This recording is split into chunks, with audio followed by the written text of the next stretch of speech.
Olá, bem-vindos e bem-vindas, um bom dia a todos. Eu sou Denise Barbosa, sou jornalista. Estamos aqui mais uma vez ao vivo do estúdio da McKinsey em São Paulo. McKinsey Talks já se consolidou como um espaço para conversas ao vivo entre os maiores expertos do mundo sobre temas relevantes para a agenda de negócios. Hoje nós vamos realizar o McKinsey Talks de número 50, o último do ano, muito especial, e o tema é EdTechs.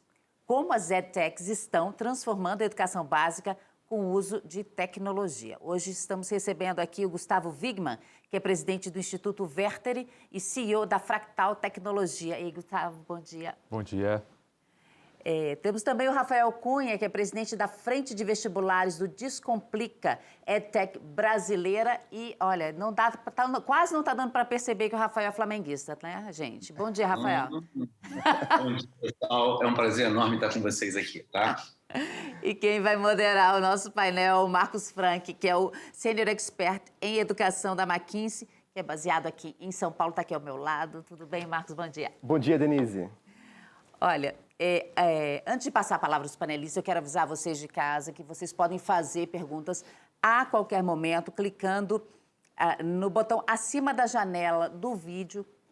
Por favor, participe. A participação de vocês é fundamental. No finalzinho aqui do nosso encontro, eu vou passar as perguntas para eles.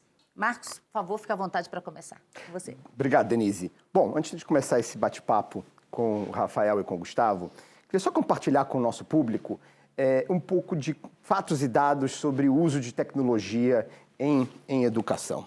Então, se nós, o que a tecnologia traz para a educação? A resposta é, isso muda todo dia, porque a tecnologia, vai mudando e novas aplicações são desenvolvidas. Mas só para a gente ter um marco inicial, eu acho que a tecnologia traz, primeiro, a personalização da jornada de aprendizagem, qual é a velocidade que cada aluno é melhor para ele, ou que profundidade, que áreas ele precisa reforçar. A tecnologia pode trazer a virtualização do entorno da aprendizagem, usando realidade aumentada. Um aluno pode percorrer o corpo humano, por exemplo, numa aula de biologia. A tecnologia também pode melhorar as habilidades sociais e de resolução de problemas complexos, através de plataformas de colaboração. E, por outro lado, mais no lado da gestão, a tecnologia ela permite, por exemplo, o uso de Advanced Analytics, para realmente medir resultados e entender que tipo de intervenção realmente funciona, o que funciona e o que não funciona, separar o joio do trigo. E, por outro lado, a tecnologia ela pode tornar o processo de aprendizagem muito mais engajador para o aluno, através de plataformas que a gente chama de plataformas de gamificação, de tornar quase que um jogo o processo de aprendizagem. E, por último, também, eu acho que a tecnologia ela pode ajudar o professor, liberando o tempo dele, para estar mais focado no aluno, tirar as tarefas mais repetitivas. Então, do ponto de vista de investidores, o setor de educação é extremamente atraente. Tá? É um mercado global de mais de 6 trilhões de dólares, que segue crescendo a mais de 5% ao ano. E se nós vemos nos últimos anos, esse setor vem recebendo um grande volume de investimentos em tecnologia, que nós chamamos de EdTechs. Vem crescendo a mais de 30% ao ano e até por o advento da pandemia, acho que de 2019 a 2020 a gente pode quase dobrar o volume de investimentos, chegando aí entre quase 15 bilhões de dólares até o final desse ano em investimentos. E falando um pouquinho de Covid, da pandemia, acho que a gente pode falar aqui o dia inteiro sobre o impacto que a pandemia teve no aprendizado, especialmente quando a gente fala de educação básica. Só alguns números, então, para a gente contextualizar. De acordo com o Banco Mundial, o impacto de quase 10 trilhões de dólares seria o custo de uma interrupção de 5 meses no período escolar. E é claro que em muitos países essa interrupção está sendo superior a esse prazo de 5 meses.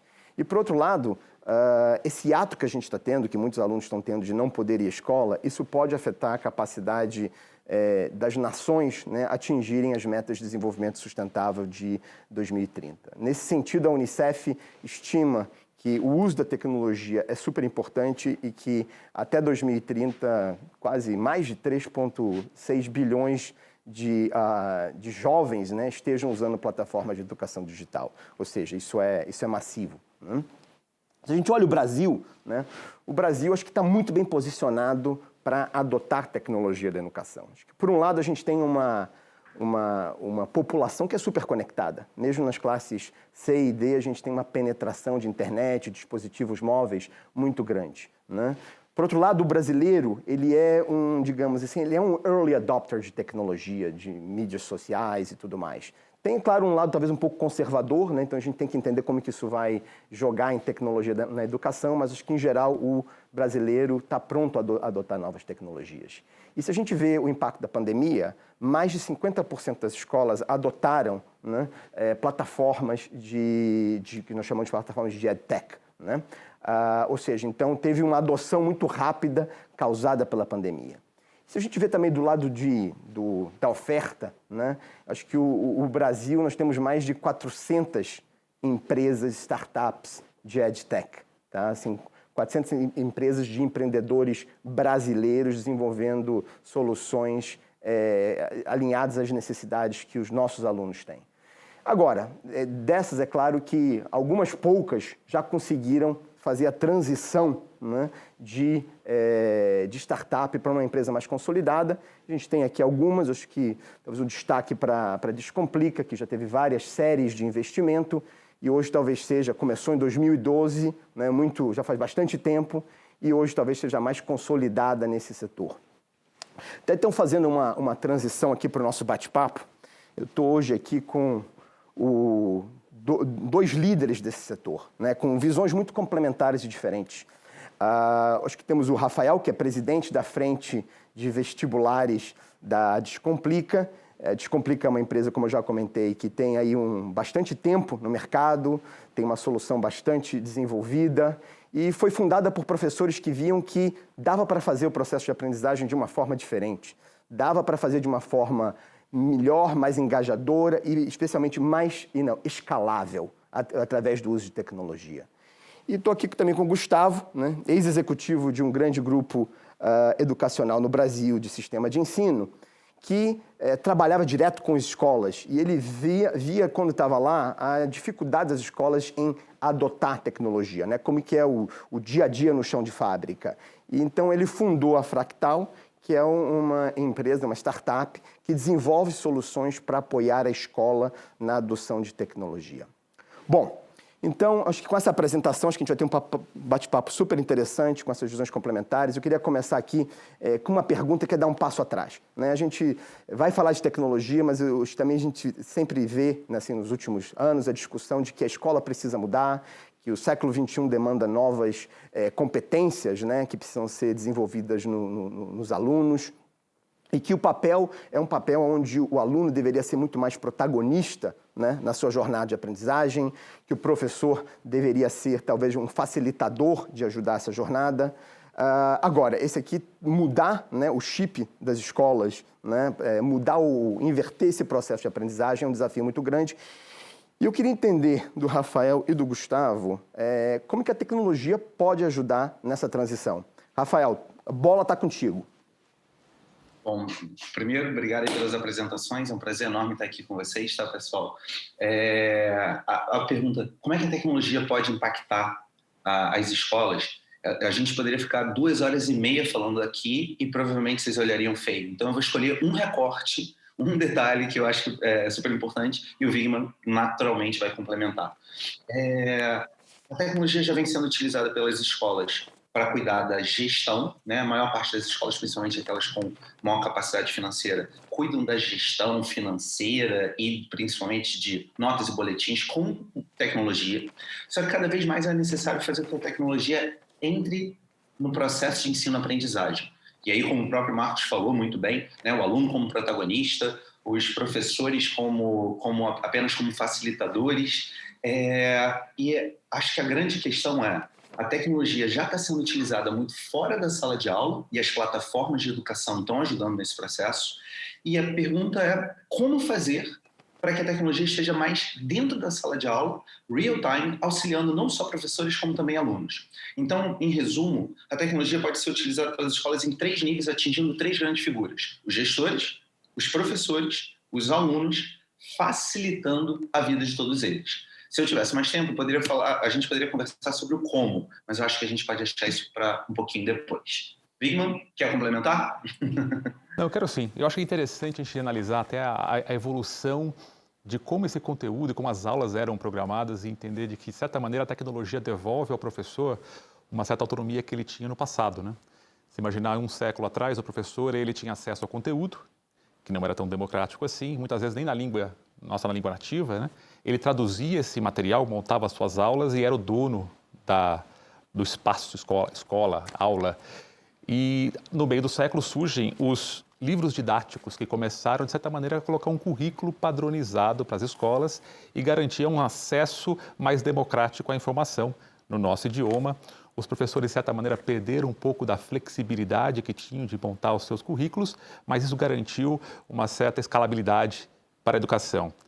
Mais para frente surgiram os sistemas de ensino que passaram, né, do conteúdo para dentro da sala de aula, propondo uma sequência pela qual esse conteúdo deveria ser disponibilizado para o aluno. E, de certa maneira, essa jabuticaba, essa tecnologia analógica brasileira, o sistema de ensino, permitiu que, com uma certa padronização do ensino, a gente pudesse ter alguns elementos de comparação que foram aí o embrião de um ensino adaptativo. Muito se fala hoje em ensino adaptativo e a verdade é que o Brasil esteve na vanguarda disso de uma maneira analógica com os sistemas que, por um lado, né, ajudaram a construir esse big data do ensino, mas, por outro, acabaram engessando bastante o professor em sala de aula. Agora, com a internet, com a tecnologia, o que a gente vê é uma volta do professor curador. O professor, ele tem acesso a uma imensidão de conteúdos e volta a ter aí o direito de pincelar esses conteúdos e montar a sua sala de aula, agora dessa vez com a ajuda da tecnologia que ele não tinha um século atrás. O desafio para ele é que os alunos estão fazendo o mesmo em paralelo. Antigamente ele estava sozinho, hoje ele tem os alunos em paralelo buscando esses conteúdos e montando as suas soluções. E aí resta, né, a escola, o professor, construir essa ponte com os alunos para que nessa construção colaborativa a gente tenha um ensino mais individualizado, mais engajador e mais alinhado com a expectativa dos alunos. Então, eu sou super otimista com relação à tecnologia, porque eu acho que ela viabiliza essa ponte, não só do conteúdo, mas também entre os diversos agentes de educação. Perfeito. Gustavo, você que está muito próximo das escolas, né? Elas vinham adotando tecnologia numa velocidade X, né? Da noite para o dia, a gente tem uma pandemia e acho que, como a gente viu lá, mais da metade das escolas do Brasil adotaram algum tipo de plataforma. Nesses últimos meses, né, nessa virtualização forçada do processo de aprendizagem, o que deu certo e o que deu errado? Eu acho que é difícil de dizer que a escola se digitalizou, né? A escola ela virou online, mas os processos são os mesmos, né? A gente tem as mesmas divisões de sala, a mesma relação professor-aluno, o mesmo formato de avaliação. Inclusive, um dos grandes dramas hoje do professor é saber como lidar com a cola, né? Os alunos vão colar na prova. Na verdade, que os alunos sempre acharam um jeito de colar na prova, mas faz parte da experiência de qualquer aluno. Mas, de fato, no digital, você permite que essa interação entre alunos e a internet seja mais intensa, mas nunca houve um questionamento, ou pelo menos ainda não houve um questionamento sobre será que as provas estão montadas da maneira correta? Será que, em vez de testar conhecimentos passados, eu não deveria fazer uma prova que instiga os alunos a buscar novos conhecimentos? Então, acho que a escola ainda não passou por esse processo de se reinventar usando uma tecnologia que veio para ficar. Perfeito. Rafael, você que tem um relacionamento direto com os alunos, né? O que eles estão falando da experiência da escola durante esse período de pandemia? É super interessante esse período porque as escolas sempre fizeram um discurso de que queriam se modernizar, queriam ser mais tecnológicas, queriam ir para o ambiente virtual, mas o discurso estava de um lado e a prática estava de outro, né? Então, eu faço o que eu digo, mas eu não faço exatamente isso. E quando veio o contexto da pandemia, elas foram obrigadas a mergulhar, né? Em vez de botar o pezinho na água, ver como estava a temperatura, perceber se dava para entrar, as escolas tiveram que dar um tibum, mergulharam num ambiente totalmente estranho.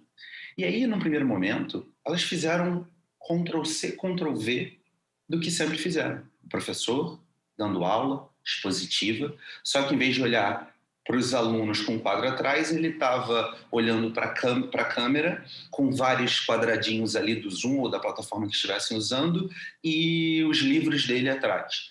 E esse Ctrl+C, Ctrl+V, isso ainda é a pedagogia tradicional transferida para o ambiente virtual, que foi o que o Wigman falou. Eu gosto de falar que as escolas que já estão fazendo sucesso e que vão emergir daí, são escolas que optam por uma pedagogia digital. E a pedagogia digital não é nem melhor nem pior do que a pedagogia tradicional. Ela só é complementar ao que está acontecendo agora. Tentar fazer com que a pedagogia tradicional seja simplesmente impressa em ambiente virtual, isso vai ser chato. Então, até respondendo, o Marcos perguntou, Rafael, o que os alunos estão falando dessa experiência? A resposta é, as escolas que fizeram Ctrl+C, Ctrl+V, os alunos estão dizendo, isso é ruim, isso não é legal, isso não me engaja. Aquelas escolas ou instituições que conseguem utilizar os melhores princípios de pedagogia digital estão sendo vistos pelos alunos como esse é o futuro, isso que eu quero, é aqui que eu vou aprender melhor. Onde cada um vai estar, acho que as cenas dos próximos capítulos estão bem próximas. Perfeito, Rafael. Me diz uma coisa, o Descomplica, né, que tem centenas de milhares de alunos, milhões que acessam a plataforma, né, acho que a gente vê que um grande desafio, né, dessa aprendizagem online é manter o aluno, o estudante engajado, né? Como que a tecnologia pode ajudar a fazer isso, né? Não que eles estivessem muito engajados quando a sala de aula era física, né? Assim, eu sentava lá no fundo, eu devo confessar, entendeu? Mas, de alguma forma, acabei aprendendo. Mas eu queria saber como que a tecnologia pode ajudar isso. Bom, não, primeiro, você já antecipou a provocação que eu ia fazer e está perfeito, Marcos. Quando as pessoas falam, mas o desafio do ensino à distância é manter os alunos engajados. A pergunta que dá vontade de fazer é, mas antes eles eram engajados, então eles iam para aula de matemática segunda-feira, aprender análise combinatória super felizes e pensando, para que jogar PlayStation 5? Eu não quero, é muito mais legal ver PA, PG e análise combinatória. Claro que não. O desafio do engajamento, ele existe em todos os ambientes e uma má notícia para o que seria a pedagogia tradicional é as ferramentas tecnológicas, as ferramentas virtuais, as ferramentas digitais, elas podem tornar o ensino muito mais engajante. E aí, conceitualmente falando, e não vai dar para explorar, aprofundar tanto, mas conceitualmente falando, as instituições de ensino tradicionais, elas têm um grande fetiche pelo conteúdo, como se o conteúdo por si só fosse engajante. Então, aquele professor que é apaixonado por literatura, ele chega para os alunos e fala, vou te ensinar Machado de Assis. E ele acredita que Machado de Assis, por si só, vai fazer com que alunos de 14 a 17, falando de ensino médio, né? De 14 a 17 anos do século XXI vão se apaixonar pela literatura. E não vão. Porque quando ele chegar em casa e for para Netflix e for ver o Gambito da Rainha, ele vai maratonar aquela série, aquilo ali é legal. Se vocês não assistiram, por favor, assistam, tá? É imperdível. Aquilo ali é a narrativa. E aí, por que eu... esse fetiche pelo conteúdo é o que faz com que o ensino, a educação não costume ser chato. E aí, algo que também é provocativo, que é, hoje, forma é mais importante do que conteúdo. O meio ou o modelo com que se ensina aquele conteúdo é mais importante do que o conteúdo propriamente dito. Eu não estou dizendo que o conteúdo não é importante, não me entendam mal. Mas engajar o aluno é fazer com que aquela forma seja legal. Então, vou dar exemplos do Descomplica. No Descomplica nós temos professores que são super divertidos. Em inglês fica mais fácil, fun, not funny. tá? Porque as pessoas confundem divertido, tem que fazer piada, tem que fazer rir. Talvez, mas eu também pode ser divertido vendo um drama, né? E claro que isso não vai acontecer na educação. A gente quer professores que consigam pegar aquele conteúdo que todo mundo pode ter acesso pelas mais diferentes fontes, mas de uma forma super divertida.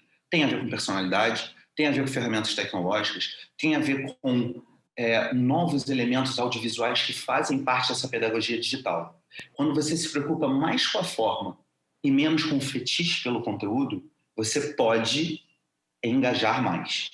Engajamento é um processo e a gente está buscando quais são os melhores formatos. Respondi? Eu não sei, eu acho que eu dei uma volta muito grande, mas... Eu acho que você respondeu bem. Até eu queria pegar esse ponto, Gustavo, e acho que tem todo um aspecto pedagógico, né, do uso da tecnologia e também um aspecto de marketing, né, para as escolas.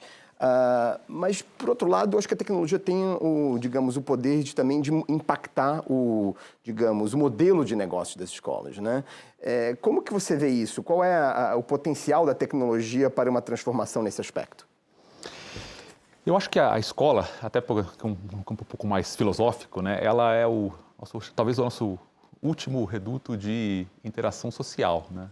Imaginar que a religião perdeu um pouco do espaço que tinha, essa conexão entre nós, seres humanos, as famílias cada vez menores, os vizinhos cada vez mais distantes e agora o trabalho virou home office, né? Sobra o quê para a gente fora o shopping center, né? Sobra a escola, né? E acho que a escola tem uma qualidade de interação interessante. É um contrato longuíssimo, são de 12 a 16 anos que a família fica vinculada com uma instituição e os bonds, os links que se formam, inclusive entre as famílias, é muito forte, né? Não é incomum ver grupos de WhatsApp de classes, às vezes mais fortes do que grupos da própria família, né? Porque o grupo ali da classe acaba virando essa extensão da grande família. Então, acho que a grande lição aí da pandemia é de que a escola ela é necessária, ela vai continuar sendo necessária e o business escola eu acho que sai mais forte, desde que consiga sobreviver a essas mudanças que estão sendo impostas, né, pela tecnologia, pela pandemia e por essa demanda dos estudantes que tem que ser atendida uma hora ou outra. A escola, em resumo, pode ser dividida em 3 pilares, né? Ela tem um pilar pedagógico, que tem sido o foco aqui da discussão, e acho que aí sim a tecnologia ela vai ajudar a conectar professor com aluno, um ensino mais individualizado, mais adaptativo, trazer para a família um dashboard onde ela comece de fato a entender o que acontece na escola, né? Às vezes o pai recebe aquela colagem de milho, fala, olha, lindo, bonito, põe na gaveta e depois enche de bicho e joga fora, né? Quando na verdade não sabe que por trás daquela colagem de milho tem um trabalho de coordenação motora fina que vai ter um impacto com a escrita, um impacto com a memória, né? Acho que o pai precisa entender o que acontece em sala de aula, o pai precisa entender o propósito da educação, os alunos precisam entender o propósito da educação. Acho que isso está faltando. A gente conseguiu deixar com a tecnologia o aprendizado um pouco mais divertido, né? E isso começa lá desde trás, né? Quem não lembra das musiquinhas que os professores cantavam, né? Minha terra tem palmeiras onde canta o sabiá, seno A, cosseno B, cosseno A. Você aprende isso de uma forma mais divertida, mas por que eu vou usar seno A, cosseno B, cosseno A, né? O que isso impacta a minha vida? Esse propósito ainda não foi bem trabalhado e a escola precisa trabalhar ele. Porque no que ele começar a trabalhar, não só a gente vai ajudar no pilar pedagógico, mas também num segundo pilar importante, que é o pilar comercial. Eu vou para a escola porque existe um propósito daquela educação que está sendo entregue, de alguma forma, na escola, sejam pelas habilidades socioemocionais que são desenvolvidas, as tais habilidades do século XXI, seja pelo relacionamento que se cria ali entre as famílias, que também é importante, para a família, não só para o aluno, e a tecnologia pode ajudar não só na parte de comunicação, de criar um vínculo mais forte ainda entre essas famílias, mas também de ajudar a escola a entender o seu entorno. Como é que eu precifico a minha mensalidade? Como é que eu desenho um portfólio de produtos que façam com que o meu aluno passe mais horas dentro da minha escola? O contraturno é super importante, não só para os financials, né, da escola, mas também para o aprendizado do aluno. E as ferramentas hoje, aí, os Advanced CRMs e o Big Data também podem ajudar a escola a moldar a sua oferta. E por último, e não menos importante, tem o pilar financeiro, onde a tecnologia pode sim ajudar a escola a automatizar uma série de processos que hoje tomam tempo e representam custos importantes para a escola. É verdade, o Rafael mencionou que a escola vem usando algumas ferramentas de gestão, ainda muito pobres, e parte da dificuldade de entrar com tecnologia nessa parte de gestão nas escolas é o fato de que o setor ainda é muito informal. Mas com a informalidade chegando ao seu fim, que é cada vez mais difícil ser informal nesse mundo tecnológico, as escolas vão aderir cada vez mais às ferramentas de gestão e está nessa integração entre pedagogia, o pilar comercial e o pilar financeiro, o segredo do sucesso do colégio. Obrigado, Gustavo. A gente falou bastante, né, de tornar o ensino mais engajador, mais divertido, mas, assim, por outro lado, no final da linha tem o Enem, né? Pelo menos para aqueles que querem ir para o ensino superior, não que isso seja uma obrigação, né? Como que a tecnologia pode dar maior transparência sobre a progressão do aluno, sobre o desempenho do aluno do ponto de vista acadêmico? Rafael, vocês no Descomplica, como que vocês trabalham isso? É super legal falar, né? A gente ficou aqui falando como o ensino pode ser engajador, ou seja, como é que ele pode ser mais eficiente. Mas a pergunta é ótima, Marcos, porque a gente ainda tem que discutir o quanto ele pode ser eficaz, né? Eficiência são os meios, eficácia é o produto final. E usando até um pouquinho do que o Wigman falou, isso tem muito a ver com a nossa capacidade de produzir dados, gerar dados e medir exatamente como é que os alunos estão performando. No caso do Descomplica, eu acho que é um bom exemplo, a gente tem muito clara a divisão entre os tipos de avaliações, né? Nas escolas seriam testes e provas. Tem o Formative Assessment e o Summative Assessment. E tentando trazer para o português de uma forma mais palatável, são questões de treinamento e questões de real avaliação. Então, o que é uma questão de treinamento? Após cada aula, cada delta de aula, unidade de aula de 45 minutos, a gente dá para o aluno 10 questões. Só que essas 10 questões não são questões que ele vai ter que ler, gastar 1h30 para responder. A gente sabe que ele não tem esse tempo, ou se ele tem, ele quer gastar com outras coisas, e a Netflix e o PlayStation 5 estão aí para isso. Na verdade, essas 10 questões são para serem respondidas entre 3 e 5 minutos.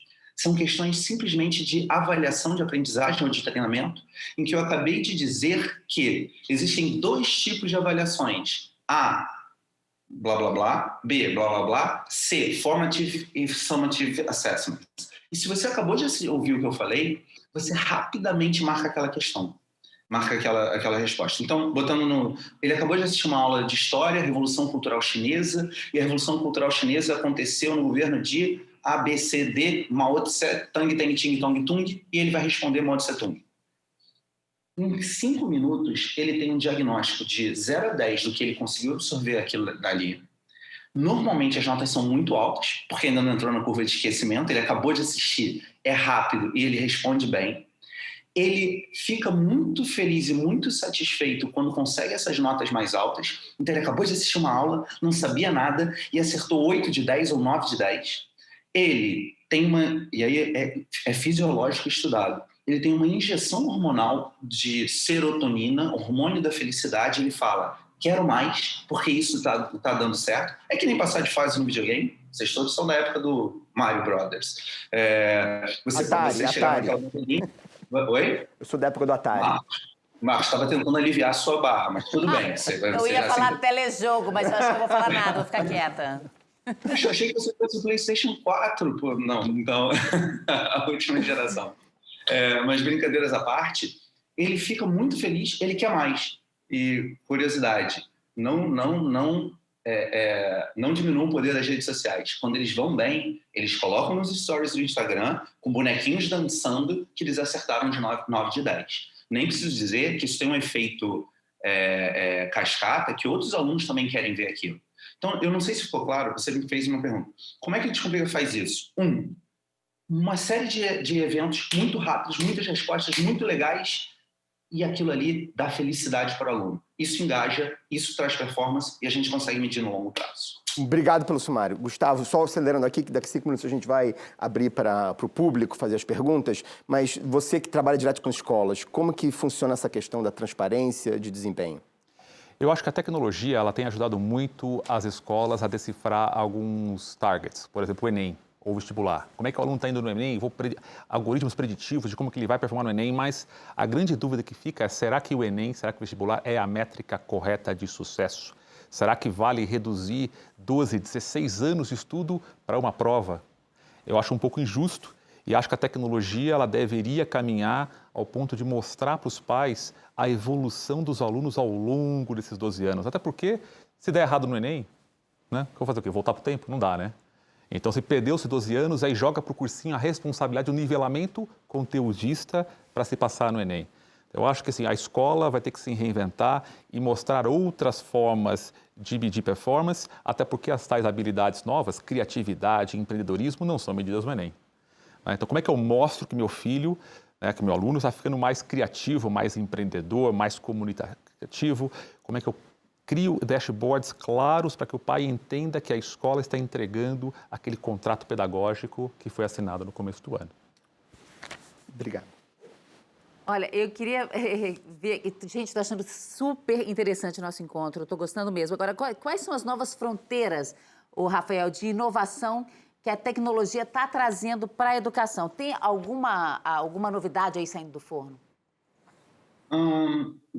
Eu acho que, em termos de modelo de aprendizagem, né, a gente fala-se muito hoje em flipped classroom, um conceito de sala de aula invertida. O aluno aprende em casa, teoria, e vai para a escola para participar de atividades práticas, com os professores como facilitadores, trabalhos em grupo, focando principalmente nas soft skills, ou nas 21st century skills, ou nas habilidades do século XXI, como o Wigman colocou. Então, aquelas hard skills ele consegue em casa, a tecnologia permite fazer isso, e a escola é um espaço comunitário de trocas e aprendizagens muito mais dinâmicas. Eu entendo que nenhuma escola, ou praticamente nenhuma escola ainda colocou isso como modelo pedagógico padrão, mas se a gente pensar em novidades para sair do forno, eu não estou fazendo nenhum exercício de futurismo aqui, né, pensando como 5G pode impactar e afins, mas saindo do forno, eu acho que o modelo de sala de aula invertida, ou flipped classroom, parece ser o próximo grande achievement das escolas futuristas. Gustavo, rapidinho, você tem algum ponto de vista? Eu acho que, do ponto de vista pedagógico, está na integração, né? Hoje, os alunos eles consomem diversos componentes da educação, né? São cursos de idioma, fazem um Kumon de matemática, estão na escola, e toda essa inteligência didática pedagógica não é consolidada. Eu acho que a tecnologia caminha para que a gente consiga pegar esses dashboards unificados. Olhando do ponto de vista do negócio, eu acho que a integração também é importante, né? Quando você entende de que o pedagógico tem a ver com o marketing, que está relacionado com os financials, e essas plataformas de integração de informações, o Big Data, talvez seja um próximo passo revolucionário para o business escola. Obrigado, Gustavo. Rafael, 30 segundos. Nós temos aí mais de 400 edtech startups, né, empreendedores que têm essa paixão por transformar a educação. O Descomplica está trilhando isso há quase 10 anos. Qual é o conselho que você dá para os outros empreendedores que estão vindo atrás aí do Descomplica? Em 30 segundos? 1 minuto, vai. Uma palavra. Paciência. As pessoas, elas assistiram um filme Rede Social, aquele que conta a história do Facebook, acham que é um dia encher a cara, ter uma boa ideia, na madrugada gerar um algoritmo, 3 dias depois você é um bilionário dominando o mundo. Isso não é verdade, né? Tem que ter muita paciência, tem que ter muito cuidado, tem que ter muita mentalidade de aprendizagem, de testagem, todos esses conceitos de Lean Startup, criar o MVP, Build, Measure, Learn, não dá para entrar nisso tudo, são 30 segundos, mas paciência, com muita consistência, um passo de cada vez, muito atento, sempre aberto a aprender, aí sim você muda o mundo. Pode haver exceções, mas as exceções, elas vão virar filme. Nós é que somos a realidade. Respondi. Obrigado, Rafael. E agora, acho que a última pergunta, antes de a gente abrir para a plateia, acho que essa é a pergunta que muitos pais estavam querendo perguntar para o Rafael e o Gustavo, eu também. Qual é o conselho que vocês dariam para os pais nesse momento, né? Acho que a gente ainda não atravessou a pandemia, o homeschooling ainda é uma realidade. Qual é o conselho que você teria, rapidinho, aí para o nosso público, Gustavo? Para os pais, eu acho que o conselho para os pais é vivam a escola. Eu acho que, de novo, a escola tem esse papel importante como um centro de interação para famílias, para os alunos. e os pais têm que viver um pouquinho mais a escola, né? Então, pensando em que escola escolher para os filhos, não caiam simplesmente no discurso de vendas do diretor. Né? Vivam o colégio, visitem o colégio, querem saber se o colégio engaja os alunos, visitem o contraturno no final do dia e vejam se os alunos continuam lá. Colégios bons conseguem segurar o aluno durante todo o dia. Está preocupado com a disciplina do colégio? Visitem o banheiro do colégio no final do dia e vejam se os alunos são disciplinados para deixar o colégio em ordem. Está preocupado com a alimentação? Almocem no colégio. Deem uma volta no entorno e vejam quantas empresinhas surgem no entorno explorando as ineficiências do colégio. Se eu tenho muitos alunos fazendo uma aula de Kumon, talvez a matemática seja fraca. Se eu tiver um business de escola de inglês em torno do colégio, talvez o idioma não seja tão forte. Então, olhem com calma, é um contrato longo, vai consumir um percentual razoável do seu orçamento e do tempo dos seus filhos e merece essa escolha com muita atenção. Quer entender um pouco o engajamento da família com o colégio? Visitem as festas, né? As festas juninas, as festas das nações, exposições de arte, teatro. É uma forma muito interessante de entender o quão engajada a família está com o colégio, que pode ser um indicador muito importante na hora de escolher o colégio dos seus filhos. Obrigado, Gustavo. E, Rafael, além você vai falar que são 30 mil aulas no Descomplica, né? Super legal. Que outro conselho você daria para os pais que têm filhos nessa idade escolar? Uma frase também: não estraguem seus filhos, não endossem tudo que eles fazem, sejam educadores no sentido mais estrito da palavra de educar também é castrar de vez em quando. Então é importante dar algum grau de autonomia, mas a autonomia não pode ser feita com irresponsabilidade. E aí eu falo como quem já esteve em escolas, eu já trabalhei diretamente em escolas. É impressionante como muitas vezes os pais, não sei se por um sentimento de culpa ou algo assim, eles querem dar mais para os filhos e eles entendem que se dar mais, se doar mais, se não vier de uma forma inteligente e consciente, eles acabam estragando. Então, muito cuidado nesse processo, acompanhem o que eles estão fazendo, saibam filtrar o que é bom e o que é importante daquilo que é desnecessário e criem seus filhos nesse ambiente em que nem tudo, não é fácil, façam com que eles conquistem as coisas. Eu acho que esse é um ótimo caminho para eles darem valor àquilo tudo que eles têm em vida. Beleza? Obrigado, Rafael. Bom, Denise, como é que está o nosso público aí? Tem muitas perguntas? Tem várias perguntas aqui, bem interessantes. Gustavo, vou passar a primeira para você. Como as EdTechs podem ajudar no desenvolvimento de soft skills tão importantes hoje para a formação dos alunos? Eu acho que o principal ponto aí dos soft skills está na comunicação. Não tem outra função das tecnologias que não a comunicação, o trabalho em equipe e a mensuração desse aprendizado, dessas soft skills, né? Acho que todas elas são muito importantes. Os pais escutam isso nos seus trabalhos, né? Criatividade, saber escutar o outro, trabalhar o team spirit e querem que seus filhos desenvolvam isso, só que não tem essas métricas. A tecnologia, acho que ela serve para registrar que essas habilidades estão sendo feitas e mostrar indicadores para as famílias de que aquilo vem sendo desenvolvido. Agora, muito disso acontece nessa triangulação entre o professor, a escola, a família, e aí a tecnologia ajuda muito como esse vínculo de comunicação. Obrigada, Gustavo. Rafael, vou mandar essa para você. O que pode acontecer com as escolas ao termos cada vez mais uma transparência maior de dados, que pode fazer com que pais e educadores vejam debaixo do capô do processo de aprendizagem? Então, ter dados eleva o sarrafo para a escola. Né? Antes ela podia tentar convencer os pais de que aquele conteúdo, aquele ensino era o melhor.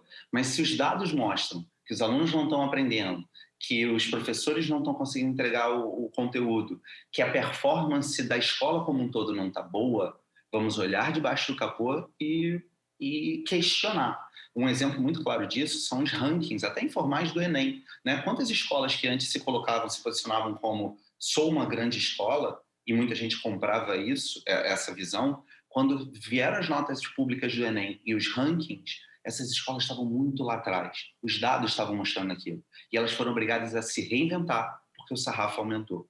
Então, esse nível de transparência é bom para todo mundo, inclusive para as escolas, porque elas podem entender onde estão as falhas e atuar para melhorar aquilo ali. Ah, legal. Obrigada, Rafael. Gustavo, olha, por que vemos hoje talvez mais holofotes em outros tipos de startups, por exemplo, fintechs, do que em edtechs. Existem barreiras estruturais para o surgimento de startups de tecnologia em educação? Não, eu acho que o que acontece é que as fintechs acabam tendo uma relação mais B2C, enquanto as edtechs ainda têm uma relação com a escola, né? E as famílias acabam olhando na escola, tem na figura da escola a curadoria das ferramentas que são usadas para a educação. Tem uma questão também dos economics, né? Eu acho que um erro das edtechs foi estar na precificação, né? Todo mundo vem precificando em cima do custo marginal, o custo marginal tende a zero, as ferramentas tendem a zero. Então, de certa maneira, a gente está vendo uma certa banalização do ensino com relação ao valor que ele adiciona para o aluno, enquanto as fintechs, por outro lado, estão tentando se apropriar da desintermediação bancária e puxar um pouco desses FIIs para elas. Eu acho que a gente vai migrar para uma linha agora, onde essas 400 edtechs vão ter que se organizar para criarem valor de fato para os seus investidores, para os seus acionistas, e talvez aí a gente tenha um pouco mais de holofote em cima delas. Deve ter sido por isso que Descomplica conseguiu se destacar, porque não foi para as escolas, foi para o consumidor final, foi para o aluno. Então, fugiu a esse muro, né, essa dificuldade, e conseguiu, eu vou entregar educação de qualidade não para a escola, e sim para os alunos. E se os alunos querem, todo o resto naturalmente acontece. Foi mal, eu quis complementar. Foi ótimo. Rafael, olha essa última pergunta. Última não, essa próxima pergunta aqui. Falou-se sobre um protagonismo do aluno, seu desempenho e suas reações. Como conciliar essa visão com o fato de que crianças ainda estão em desenvolvimento e podem ter reações exageradas a alguns estímulos? Perfeito. O aluno ser protagonista não significa que ele é 100% independente, né? Uma coisa é você dizer para ele que ele pode fazer o que ele quiser no nível de ensino. Outra coisa é você, dentro de um cardápio de opções minimamente estruturadas, estabelecidas, dentro de um método, dentro de uma pedagogia, dentro de um processo, que ele possa escolher algumas daquelas coisas. Então, o aluno é protagonista, ele tem autonomia, mas ele não é completamente independente. E quanto mais novo, quanto mais criança for, provavelmente menos são as opções para que ele possa medir, testar, com todos os cuidados e aos poucos entender aquilo que é melhor para ele. É sempre assistido, sempre acompanhado. Gustavo, quais passos devem ser dados para que as escolas, que, como você disse, estão agora online, passem para um formato digital de fato? Como fazer essa transição para um modelo de educação mais individualizado e interativo? Eu acho que o primeiro ponto é o professor assumir esse papel de grande curador e de guia dos alunos, assessor dos alunos nos seus estudos, né? Acho que, até pegando o ponto do Rafael, dar autonomia não é dar independência. Muitos alunos precisam dessa ajuda. Algumas escolas tentaram fazer isso de maneira analógica no passado, ranqueando alunos e fazendo turmas, né, que provou ser uma métrica que não funciona muito bem. A tecnologia, sim, ajuda a você identificar os gaps, as oportunidades, às vezes, de levar o aluno para um nível superior, mas o professor ele tem que ser esse guia, ele tem que acompanhar o aluno e tem que, de fato, desenhar essas rotas alternativas. Trabalhando aí a mescla do conteúdo digital, que pode ajudar na individualização, com o conteúdo analógico ou esse backbone de livros que ele pode usar em sala de aula para garantir que a sala como um todo tem esse mínimo denominador comum. Mas acho que o papel, voltando à pergunta, a escola tem de fato sentar e traçar estratégias individuais e não deixar com que um algoritmo faça isso por ela. Se ela deixar isso acontecer, ela perdeu o seu principal papel e perdeu o seu valor. Rafael, agora sim a última. Quais países desenvolveram um modelo de educação integrada com o uso de tecnologia, o uso da tecnologia que podemos ter como espelho? E quais os desafios particulares do Brasil? Bom, nos últimos anos, a Finlândia parece ser a grande referência, né, de educação integrada e focada no século XXI, vou usar de novo essa palavra, esse fetichismo pelo ensino finlandês. Mas o que você percebe, vê no mundo como um todo, são algumas instituições de vanguarda que conseguem trazer inovações super importantes. E aí a ideia é mapear isso, aprender com cada uma delas e trazer e adaptar para a nossa realidade. imagino que muitos aqui já tenham ouvido falar da Escola da Ponte, em Portugal, o ensino finlandês como um todo, algumas iniciativas nos Estados Unidos também, até escolas sem professores que utilizam só tecnologia, ou os professores estão lá, mas não são fisicamente, não estão ali fisicamente. Muitas instituições na China e na Índia que conseguem, por todos os motivos do mundo, escalar o conteúdo de uma forma nunca antes vista, usando tecnologia, por exemplo, para fazer trabalho de casa e o adaptive learning que o Wigman até falou. Enfim, em resumo, eu acredito que é menos olhar para países, ou até podemos olhar, mas como políticas públicas de educação, mas principalmente o que grandes instituições vêm fazendo, aprender com cada uma delas, entender o que interessa para o Brasil e adaptar a nossa realidade. Legal, obrigadíssima, Rafael, Gustavo, Marcos. A gente estourou um pouquinho de tempo, mas eu acho que mereceu, porque o assunto estava muito bom e a conversa estava melhor ainda. E eu queria agradecer também muito a você de casa, que ficou com a gente aqui os últimos 46, 47 minutos aqui. Para você que mandou as suas perguntas, muito obrigada pela companhia. Para conhecer a agenda completa do McKinsey Talks, visite mckinseytalks.com. Lá vocês podem assistir também aos episódios anteriores e tem a nossa agenda. Bem, esse é o de número 50, é o último do ano. Eu queria também desejar a vocês um ótimo fim de semana, boas festas, feliz 2021, com muita educação, muito amor e sem pandemia. Vamos ver o que nos espera lá. Então, muitíssimo obrigada a todos, um abraço e até a próxima. Ano que vem a gente volta. Tchau, tchau. Tchau.